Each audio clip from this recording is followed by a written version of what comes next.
right. So I'd like to call the January 2nd, 2018 Board of Selectmen's meeting to order. Can we all please stand for the pledge? I pledge allegiance to the flag of the United States of America and to the republic for which it stands, one nation, under God, indivisible, with liberty and justice for all. All right. So, under my announcements, but the only thing I can say, give a quick shout out to the Highway Department for the last couple of storms. They did a great job keeping the roads clear and safe and in good shape for everybody. So, good job to Mr. Furno and his crew. Seeing as the only person in the audience is our police chief, so there's no one here for anything that's not on our agenda, unless you're here for something not on the agenda. No, sir. All right. Brings us to any leftover license renewals. And I do not have any. Well, that was an But easy I one. will at coming meeting. All right. Safety Grant Administrator, possible votes. Mr. Chairman, as the board knows, the town of Douglas applied for a grant to fund training for OSHA training for our highway workers and for other employees of the town who are implicated in the need to have those credentials. I understand now why the public sometimes loses its patience with government processes. This application's been kicked back to us 3 times, and it's not because we did anything wrong, it's because there's always, well, we need this, we need that, extra, more. So now we need an authorization from you as a board to me to operate on behalf of the town, to sign the documents and accept the grant and implement it. We're talking like $6,800 here. It's not going to be the most monumental grant ever, but I think at this point we're far enough down the road where this is all we need, and so I'm looking for a resolution of the board tonight to that effect.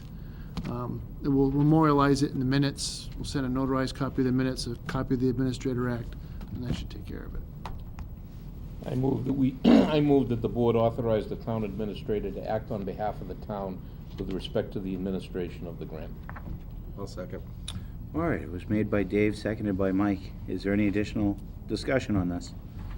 All those in favor say aye. Aye. Well, I guess if we had drained the pond in time, you wouldn't have had the problem, right? But I guess the draining didn't get that far down into Boston. Thinking of Draining the swamp? draining the swamp. Oh, it's the swamp. I was thinking, yeah. Oh, well, Sorry about that. I wasn't sure where you were going. Try not to throw too many fastballs down the pipe, I might Yeah, swing. yeah. Good recovery, though, huh? Good job. We'll We'll point you in the right direction. Okay. I got your back. All right. So this brings us to the health insurance policy, third reading and possible votes. Has there been any changes since the last time we discussed this? No, sir. All right, so you'd be looking for a vote to accept and, Make it the policy of the town. okay. So moved. Second. Made by Mike, seconded by Tim. Any further discussion? All those in favor say aye. Aye. If y'all could sign it, please. All right, so we got minutes, but no dates. No, we didn't have any minutes. I put it there hoping that we'd get some, but they didn't get posted in time for her to do them, so no Works. minutes. Works for me. Mr. Administrator, you have your report. I actually have 4 items, 2 of which appear on the agenda. So you can only go over 2. I'm going to break the rules and go over the other 2 anyway. In your packet, you received correspondence from Mr. Furno, the highway superintendent, just giving us an update on his usage of his snow and ice budget. So you'll notice that he closes with the sentence, he has $31,500 remaining in that account. As of this evening, we have a forecast for a possibility of substantial snowstorm coming this Thursday, which will more than wipe out. Did you what's tell the here. snowstorm I can only do $31,000 worth of We snow? we were gonna put that on one of those little tie, prayer balloons and set it up. I'm not so sure that's gonna work. But, he started off with 135,000. What people have to realize is ice storms are probably the worst thing for our highway department, because as the temperature falls, and the temperature was very low that day, the surface temperatures were in the mid-20s, you have to administer salt more than once to keep the roads open and safe for people. Some of the roads in town were hit 5 times the night of that ice storm. So at 8,000 plus a pop, you're starting to talk about significant outlay of funds. So that's kind of where we are. Any major storm that we have at this point will clean us out. We'll have to go to town meeting for. And it's That's the only one place- January 2nd. Right. It's the one place we can deficit spend, and we probably will, Okay. unfortunately. The second, Plan on that when we actually had issued the snow and ice budget, living in Yeah. New England, so. the second item in your packet, Douglas was successful in its application to be a green community. The designation was made in the past week. You were all notified. The public was notified through a press release from our state rep. Basically, there's $145,000 and some change that will materialize for the town for an appropriate qualified project. And there's just a minor amount of paperwork to submit to complete that. We have a couple of candidates. The strongest one, of course, would be the conversion of the town's streetlights. And as I mentioned before, this is more complicated than we originally bargained for because we have the solar net metering arrangement with Con Ed. And saving as much electricity as the town will save when it converts its streetlights over to LEDs means we will have excess credits. So we need to do something with those excess credits. We'll be using far less energy than we're guaranteed so much from the solar, it just overwhelms it. We don't want to have illiquid assets, just a credit that keeps getting bigger and rolls forward over time is of little value to the town. So we either to sell those credits or find some other arrangement with Con Ed to make better use of the net metering arrangement. So it's very important, but I'm just trying to finish up this next item from my update, which is budget instructions. Should be ready to go out probably sometime tomorrow. Most of the major departments are finished. There are basically 2 sets of instructions that I'm giving folks. One is a general set. The emphasis in government finance these days and best practices is on taking a long-term perspective and recognizing that municipalities don't have a lot of wiggle room up and down in terms of revenues. We don't decide we're not a company that decides what prices to charge customers for its goods. We tax people, which people resent. We try to make best use of those funds, which is our responsibility. And the best way to make sure that you're taking a path that will reduce the overall financial exposure of all the town's taxpayers is to think about the long term. It is a rather small-minded exercise to go through the budget line by line every single year because you eventually can fall back on you can make that truck last one more year. You can make that fire hose work for one more year. And then after a period of time passes, you realize you need to replace hoses, trucks, and God knows what else, and you've neglected the training of your staff, and you just haven't made the moves you need to make in the long term to foster stability of the town's finances.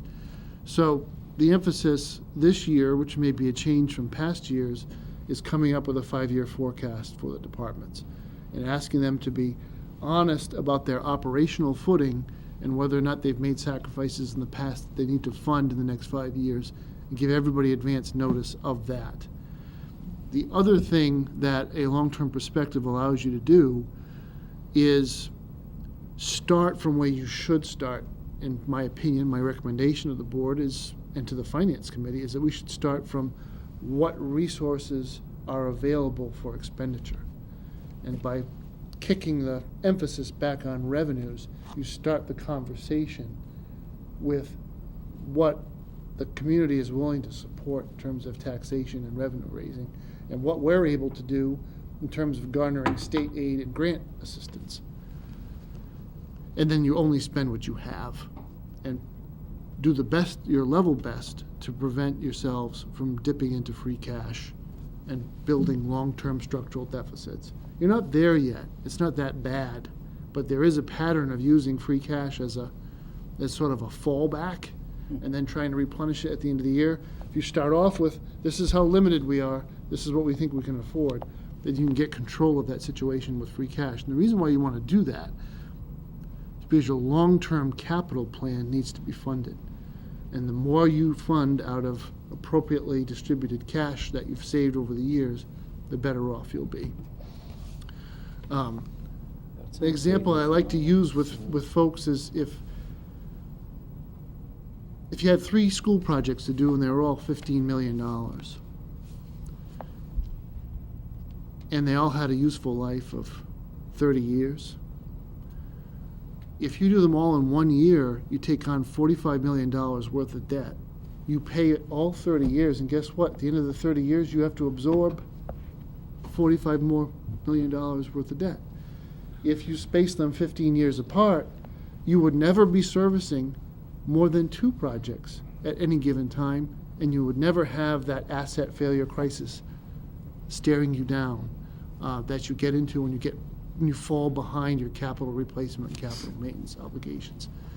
That's why a long-term perspective is important, and that's why it's part of what I'm asking the departments to do. The other piece that we'll be doing is because it's my first year going through your budget process, I'm in a good position to ask for extremely detailed operational budgets. So that's what I'm doing. I'm going back 5 years, comparing the actual spending pattern to what has been budgeted, and trying to reconcile where we've been over budgeted or under budgeted, and try to understand why it is that we need to be able to forecast some of these line items, and if it's sloppy, it's very difficult to do that. So that's where we are.